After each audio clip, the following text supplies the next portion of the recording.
Hey guys, this is the unofficial part 2 of my Dream Eater only challenge. Please watch the Sora video before this one, or at least the first 10 minutes of the Sora video, as you may be a bit lost at the start of this video. I'm not going to go into detail or explain things fully in the interest of saving time and to not retread old ground. And with that disclaimer out of the way, let's get started. The rules for the Dream Eater only run for Riku's story are exactly the same as with Sora. Drop sequences and reality shifts don't count. The only time that I can attack is when I use a Link style with a Dream Eater. That's how Dream Eaters will beat the game for Riku. I know saying that Dream Eaters beat the game doesn't work as well as with the Sora video, since technically Riku is attacking, but only when he is infused with the Dream Eaters. You guys know what I mean. Their life essence must flow through Riku's body if I am to attack. That means no flow motion attacks are allowed unless I'm in a Link style. I am allowing 3 defensive commands, which are Cure, Cura, and Kiraga though, since I will take damage. The Ursula tutorial won't count either, since we don't yet have Dream Eaters and technically Sora hit Ursula. And lastly, all actions taken during the Sora campaign don't count. This is a Riku only challenge. Those are the rules. Like last time, we will have to spend the entire first half of the game playing as a single character before switching to Riku, which means that we will have to complete Traverse Town, Tron's level, Pinocchio's level, and the Hunchback world, except this time it's with Sora. And just like last time, we will spend that time leveling up Halberd and Mimi Bunny with the water barrel minigame for break time. For those of you that may have forgotten, break time, when activated, refills the entire Link gauge for the current Dream Eaters on the field. I'm not going crazy guys, I know that break time is an ability exclusively for Sora. Riku has no direct use for break time, but Riku has indirect use of this ability. The main reason we want Sora to have break time is because Sora and Riku share the same Dream Eaters. This is a super massive piece of information. A Dream Eater that Sora has is the exact same as Riku. Its level, abilities, link board, everything. If I name a Dream Eater Charlie, when I'm playing as Sora, and then switch to Riku, literally Charlie is there with Riku. However, what we care about and why we got break time for Sora in the Riku only challenge is because when Sora uses break time to refill the link gauge of the Dream Eaters in his party, those refilled link gauges will be carried over when we switch to Riku. Using the Sora switch to refill the link gauge is incredibly useful. You want to always use break time as Sora to refill the link gauge and then switch back to Riku, as it's faster than everything else we can do to refill the link gauge. And most of all, it's easy and free. That sounds like a roundabout approach and more complicated than it needs to be, but it is still incredibly useful and it will save us literal hours in the run, since we won't have to use other methods to refill the link gauge. So what are the other methods of increasing the link gauge? Well, there hasn't been any new updates to Dream Drop since my last video, so the methods haven't changed, but I did rediscover a new way to refill the link gauge which I forgot about when I made the first video. As we already know, the first method of refilling the link gauge is to use break time. Since Sora and Riku share Dream Eaters, break time is only indirectly useful to Riku since only Sora can use it. The second way to get more link in the link gauge is to let Dream Eaters attack. I actually had to do this at the start of the game when we just made the Komori bat. The link meter will be filled up when drink meters inflict damage or receive damage. The only problem with this approach is that it takes a long time for that meter to fill up. It can and will fill up, but it's just long and boring. Theoretically, you could beat the entire game using only this method to refill the link gauge, but then the actual playthrough would be 117 times longer. But eventually the Dream Eaters will fill up their link gauge. It's just incredibly boring. The third way of refilling the link meter is to have link block. Riku doesn't have link block, it's an exclusive ability for Sora, so we won't use that. The fourth way, which I completely forgot about when I did the Sora video, is to use the incredibly useful ability Damage Siphon. It's not that difficult to get either. It's one of the first abilities that you can buy from the Ursa Circus Dream Eater, so you can theoretically start the challenge with this very powerful ability. The way damage siphon works is that when Riku takes damage, the link gauge will be filled up. Since I suck at the game, I'm going to be taking a lot of damage, so we will be able to refill a lot of the link gauge with this ability. Sadly, I only remembered about this ability when I was grinding late game for anti-Black Code Nightmare, so for the majority of this video, I did not have damage siphon equipped. If I did, this next part would not be so long. The fifth and final way to increase the link gauge is to use items. There are 3 items that refill the link gauge: elixirs, mega elixirs, and dream candy. For reasons discussed in the part 1 video, the elixirs and mega elixirs will not be used since they are rare. However, we can farm dream candy, but farming it involves us having to play Flick Rush. Guys, I only remembered about damage siphon at the end of the game. Because of that, I only saw one way forward of completing this challenge, and to do that, I played Flick Rush for hours. Why did I play Flick Rush for hours? I thought we needed to get as many medals possible to buy dream candy. We can buy dream candy from the Moogle medal shop in Traverse Town. It costs a whopping 200 medals to buy dream candy. It's not as expensive as some other things in the shop, but it's not cheap. We all think that Xehanort is the true evil mastermind in Kingdom Hearts. Well, we were all wrong. It's the Moogles. With the prices that they charge, it's almost rape or highway robbery. I'm not exaggerating or anything here, guys. I spent hours playing Flick Rush. I actually like Flick Rush after how long I played it. I've played through all the tournaments several times, and I do recommend playing through Flick Rush for at least 1 hour if you're going to do this challenge. My advice for Flick Rush is to use the Gamers Join strategy of having a party of Mega Flare, Elixir. However, I'd like to add to his strategy. What I discovered is that the best tournament to play is the first training tournament. It consistently takes less than a minute to complete because it's the easiest tournament and you get 90 medals per win. Let's just round it up and say it takes about a minute to get 100 medals. That makes it the fastest way of earning medals, and more importantly is that you can shut your brain off when grinding here, unlike the higher tournaments where you have to try. In fact, you really only need 1 Dream Eater for the training tournament, which is the Taranto Rex Dream Eater. Its bite attack will take away about a quarter of the health of an enemy, and it has Mega Flare. This is literally the only Dream Eater you need. The party doesn't matter. In an hour, you can get between 20 and 30 Dream Candy items by grinding Flick Rush. Of course, you have your choice of waiting for Dream Eaters to refill the link gauge, using damage siphon, switching to Sora to use break time, or using Dream Candy. It's good to have options, though none of them are ideal.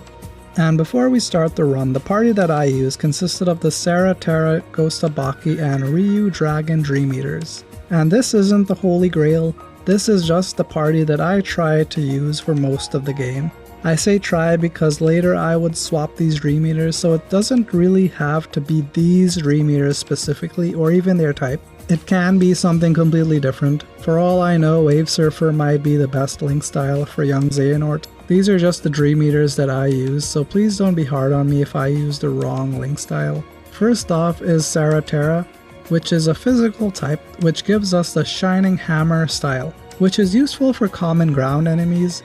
Ghostabaki is a dark type, which gives us the Darkest Sphere Link. Ryu Dragon is a fire type, so he gives us Fire Raid, which has good range. When you combine Ghostabaki with a physical type, you get the dual Link style, Ghost Drive. This is the most powerful Link in the game. When we combine Ryu Dragon with anything, we get the Rising Wing Link style. For some bosses, we will want Rising Wing because it can make Riku fly/hover. We care about Ghost Drive since it hits hard and Riku can teleport during the attacks, so we get a higher chance of not getting hit out of combos. Our first boss is the Hoko Monkey. This boss is tough for one reason: he likes to fly. For that sole reason, I started the fight and just stood there as I was hoping that the boss would come to us. I was wrong and decided to activate the best Link, which was Ghost Drive, and actually go fight him. As you can see, I was destroying the boss. This attack took out half of his health bar, which I really wasn't expecting. And again, because Riku teleports a lot during this attack, we are able to do the full attack and finish the combo. I think I ended up hitting an HP barrier and the boss decided to disappear and leave the shadow clones off his hands. This is honestly the hardest part of the fight. I can't attack the hands with regular combos because we would break the rules, so I really am out of luck. But that's why I grinded for hours in Flick Rush. We can use the Dream Candy to restore half of the link gauge and continue the fight. With that, we are able to access the Serra Terra Shining Hammer link attack. For these moving hand/aerial enemies, the Shining Hammer was a bad choice, but I make bad decisions all the time. Luckily, I was able to get to the end phase with just Shining Hammer and the boss reappeared. All that was left to do was a little damage to win the fight. In retrospect, I didn't need to use a Dream Candy here as I could have swapped any of the Dream Eaters on the field with my Ryu Dragon, but again, bad decisions and me not being smart. But we are able to beat the boss using only Dream Eaters.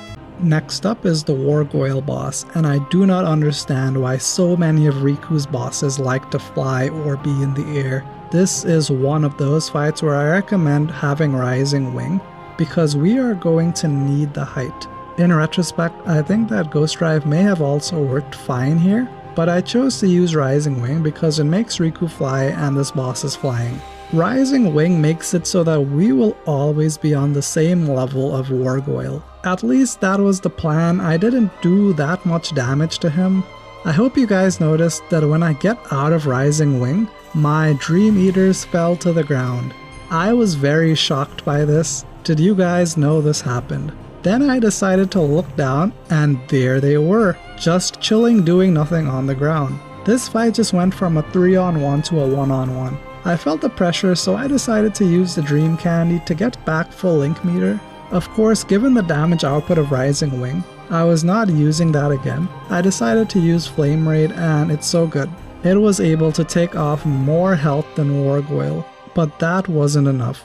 This fight was going on longer than it should have, so I just switched to having a Ghost Tabaki in my party and decided to be basic and use Ghost Drive. This is such a great dual link style. I don't think there's a way to avoid the move where Wargoyle picks up Riku and throws him to the roof, but that's not a big issue. The link gauge stops depleting during this animation, so it's not a direct time waste of the link gauge. Anyways, when he was stopping Riku from teleporting, this was annoying, but in the end, I was finally able to beat Wargoyle by just being a Ghost Drive spammer and move on to the next level, which will be Tron's World. Tron's World is interesting. I did have to use the light cycle at the beginning, but that won't count since there's no way to really avoid it.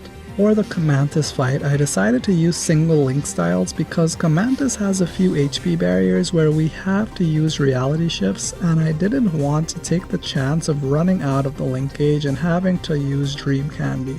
I first used Shining Hammer and then Darkest Fears, and I got my first reality shift. After that, I used Ryu Dragon's Fire Raid. Comantus isn't a flying boss per se, but the hitbox to actually damage him is in the air, so he's a pseudo flying boss. I was also lucky enough that somehow the Dream Eaters were actually able to build enough meter so I didn't have to use any Dream Candy during this fight.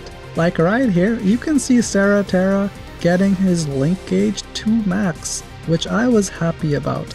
And what's even cooler is that when I was fighting the boss with the Shining Hammer link, Ryu Dragon's link gauge got to the max. Like, I cannot express to you guys how happy I am that the Dream Eaters are helping. And due to them helping, the Dream Eaters were able to beat Comantus without Riku having to use any Dream Candy. In Monstro, we have to fight the Clobster, and this boss is pretty easy compared to the others. I decided that I wanted to take the easy way out and decided to use the Ghost Drive dual link style from the start. The really awesome thing about Ghost Drive is that it hits very hard and teleports. I know that I've already said that, but it's important. In a single Ghost Drive attack, I was able to get rid of most of the Clobster's health. This is so amazing to me. This is usually one of the longer boss fights and I was steamrolling it. I'm not sure what speedrunners do, but I'll bet money that they use Ghost Drive. At least I think they might use Ghost Drive for bosses, as I think it's faster compared to the balloon spam.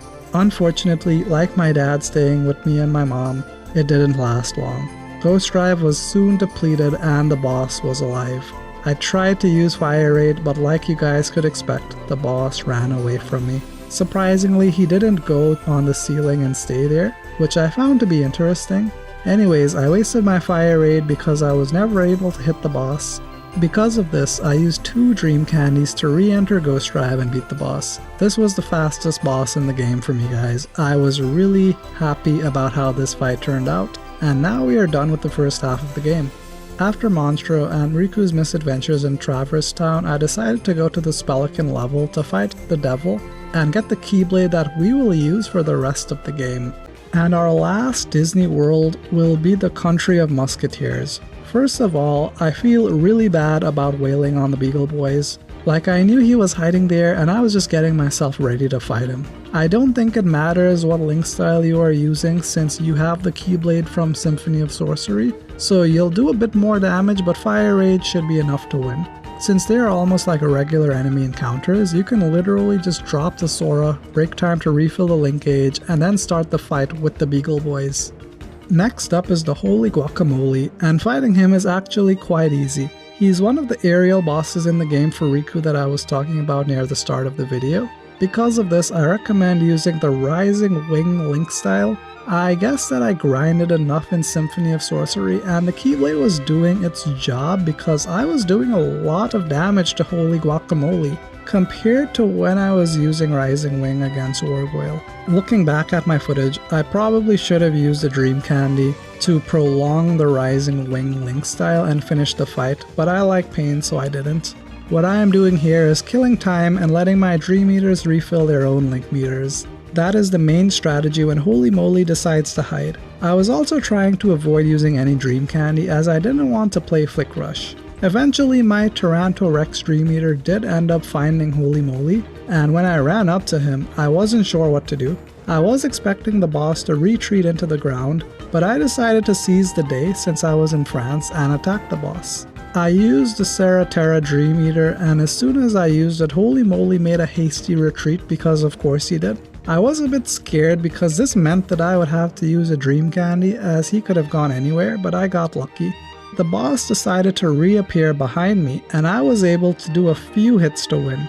I only used 2 link styles and no Dream Candy to win, guys. I was very happy about these results.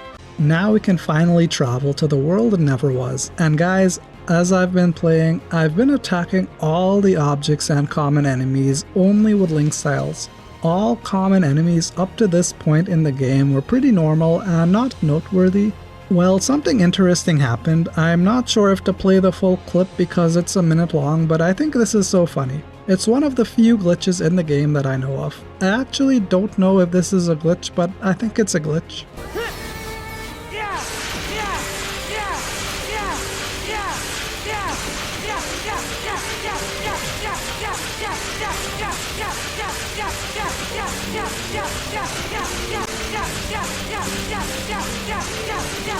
Anyways, now it's time for the anti-black coat nightmare. Guys, if you have seen my prior challenge videos for DDD or have just played the game, you'll probably know that anti-black coat nightmare is a very hard boss. I hate this boss.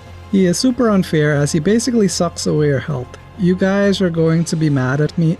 I don't like doing this, but I didn't see a way forward with how much trouble I was having.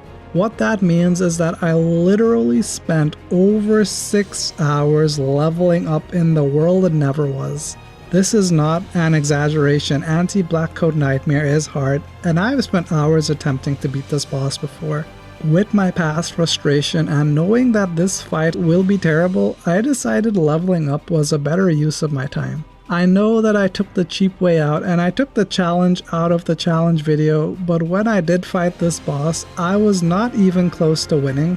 My chances of beating this boss without leveling up are lower than this video's chances of not getting disliked, which is to say it's going to get disliked. I don't know why my mom dislikes all of my videos. This boss sucks out Riku's health at will, and this fight can theoretically go on forever, with us only being able to do melee attacks and this boss always sucking Riku in to kill us. I didn't even want to bother fighting this boss at my prior level. This is not meant to be a level 1 run. I'm sure I could have beaten him at level 1, and I had tried to fight Blackout Nightmare prior to leveling up, but it would have taken hours given the amount of damage I was doing and how much damage he was doing. I like doing these challenges, but beating him was getting ridiculous. I really hope you guys can understand. If enough of you all want, I can redo the boss fights at level 1 and know the pain of childbirth, but for the challenge, since leveling up is not against the rules, I did it. I know it sort of goes against the spirit of the challenge, and I understand if you guys want to say the run is incomplete, but I really do recommend leveling up here. This boss and young Xehanort will destroy your soul if you don't.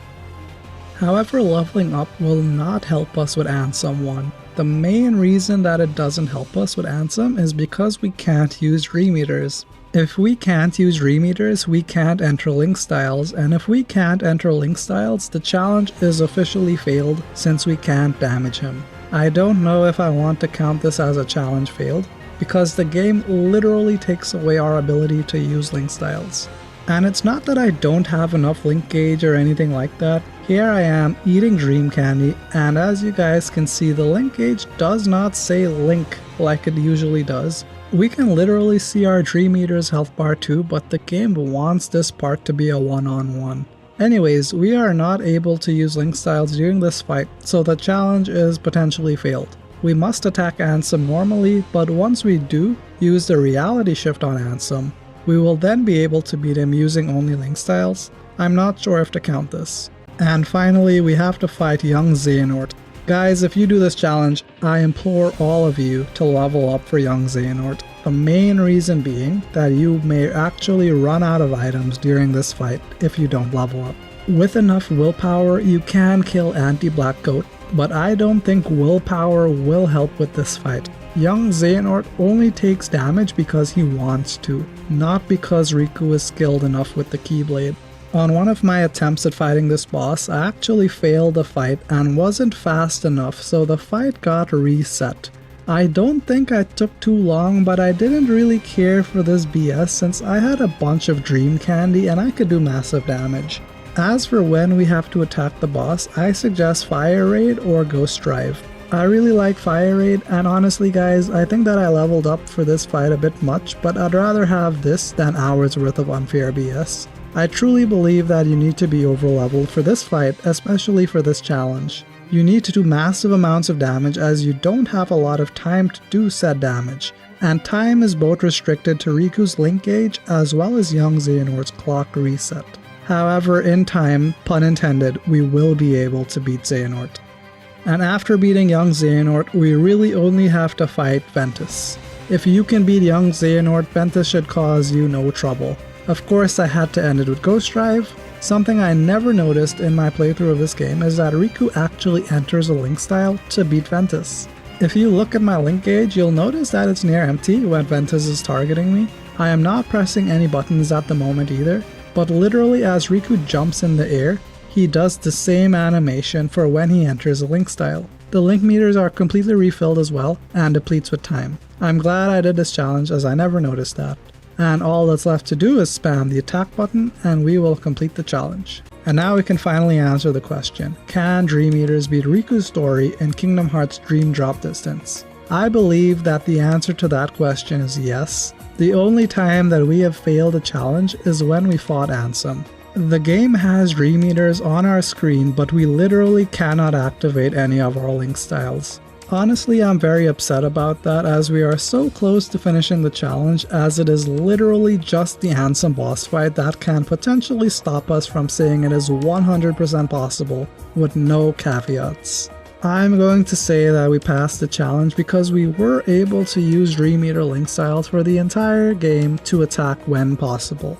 And yes, I know that I probably didn't need to grind as much as I did to beat the Black Coat Nightmare, but after so many challenges where I was questioning my life choices due to that boss, I just said that I would grind. I know that some of you guys wanted to see the struggle, but I've just wasted so many hours trying to fight young Xehanort and the Black Coat that grinding didn't seem so bad. Despite what I have just said, this was surprisingly a lot of fun to do, but only after the hours that I put in with Flick Rush grinding and having break time.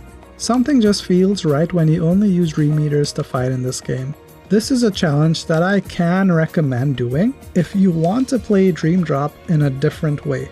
Damage Siphon will help a lot with this challenge as the wait times will be lessened, but the mostly Dream Candy only playthrough which I did was also fun. You just need to put in the hours at the start of the game. I hope that you all enjoyed my video. Please consider liking the video and subscribing, as these challenges do take me a while to make. If you have any challenges for me, please leave a comment below. Thank you for watching.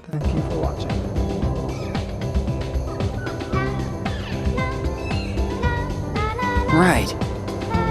I get it.